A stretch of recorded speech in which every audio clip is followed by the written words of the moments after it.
A pleasure to be here again. I'm Shalom, and I'm glad I made it. As I told you when I was coming in from Miami, I got totally lost on Ocean Parkway, saw a car with a menorah on top, followed it. You knew where it was going. Straight to 770, so it worked out very well. We'll be starting in Brooklyn, where thousands of children are gathered in the synagogue just below us for a special rally brought to us by the boys and girls of Tzivos Hashem, the World Youth Group of Lubavitch. Later in the broadcast, we will go to the holy city of Jerusalem, to the Western Wall, the site of the first and second temples, where the miracle of Hanukkah actually took place more than 2,000 years ago. Then on to Paris, and to the thousands of people gathered at the giant menorah at the foot of the Eiffel Tower, where we will be joined by the Chief Rabbi of France. In Moscow, we will look in on a special program taking place on the bank of the Moscow River, in what is only the third year that this Jewish holiday is being celebrated in the open without the threat of religious persecution. To have the knowledge of our Torah, to study the Torah and fulfill the commandments for years to come, coming from this holy place where we have lit the menorah.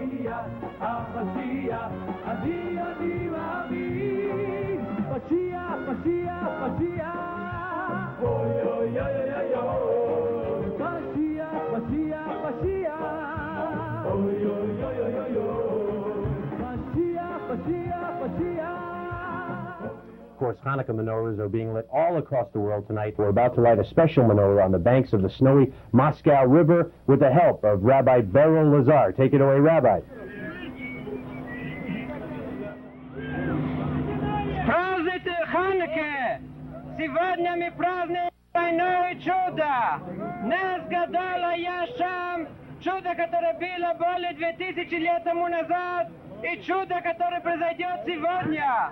Сегодня в Конституции написано, что евреи могут зажигать ханукальные свечи на улицах, на фоне Кремля. И это все было пророчество Ребе, что Ребе нам уже сказал, but this is a great miracle that happened not only in those days, but also in these days, because in Moscow it's a miracle that they're able to stand in a public area and light a menorah. It's going to be a miracle if they can get this one lit. It looks like it's snowing. I think the wind there is gusting to about 20, and we'll see what happens here. Rabbi Lazar also mentioned blessings from the Lubavitcher Rebbe, so we really have brachas, blessings for his recovery coming from all corners of the world today. Mm-hmm. I guess there's just something about this year's Hanukkah. It says that it's lucky, isn't it, when it rains and it snows, so we have a lot of mazel this year. I hope so. Oh, we've got the Shamas lit, no problem. Rabbi Kogan, who was lighting the menorah, is a unique man who became observant in Russia and really led a lot of the underground in the time of the 70s and early 80s. He was the force behind a lot of the resurgence of Judaism in the Soviet Union.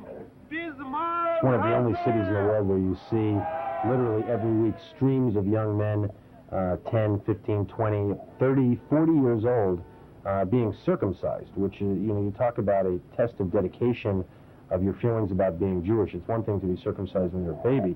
It's another thing to make a conscious decision as an adult to do that, and that is something that you see in Russia, which is unique and rare and shows the kinds of times and how they have changed, and it's really something that is amazing. Unbelievable stuff again once in space. Do not attempt that at home. Good luck, and just really some incredible stuff this year with dreidels in space, dreidels in Russia, dreidels all over the place.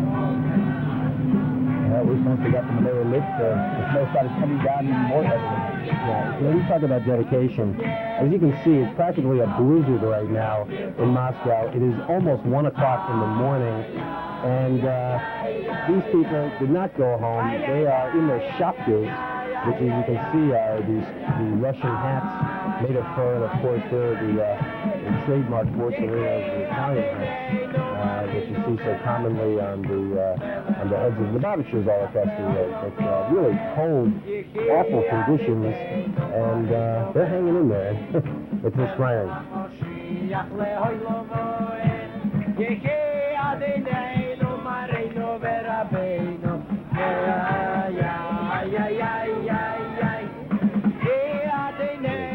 The Rebbe declared that we need to open our eyes the eyes of our minds and hearts, to become educated and sensitive to the Torah view of world events in the dawning era of Mashiach and redemption. Now is the time to seize this momentum of goodness and to focus on our own capacity for adding mitzvot and goodness in the world, and yet more, to influence others across the world to join hands in this effort. This broadcast is itself a magnificent example of utilizing the technologies God has provided us with to herald the age of Mashiach and to advance the evolving goodness and harmony that God vested in His creation.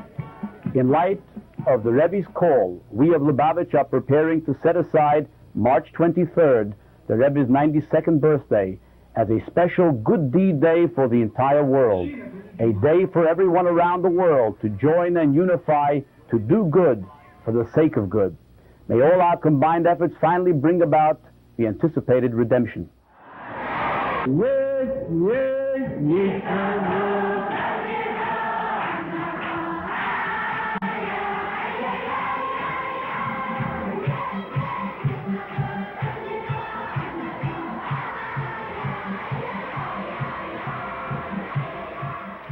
And once again, the Rebbe is watching today's Hanukkah Live program from his office at 770 Eastern Parkway. And again, we want to wish him a complete and a speedy recovery and, of course, a happy, wonderful Hanukkah. Rendition of a special prayer for the rebuilding of the temple.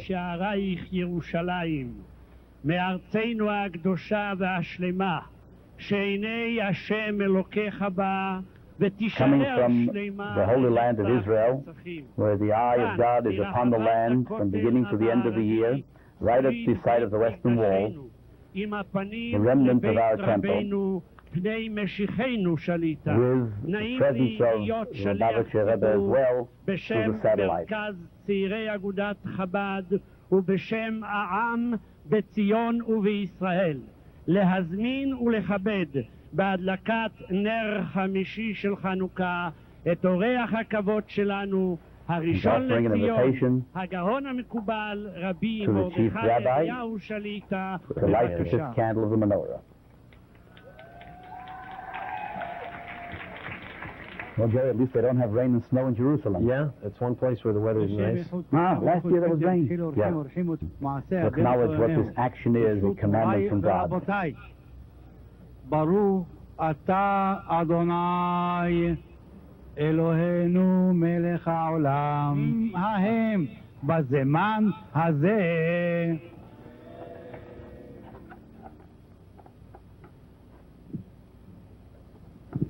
Here you see they're using a large umbrella candle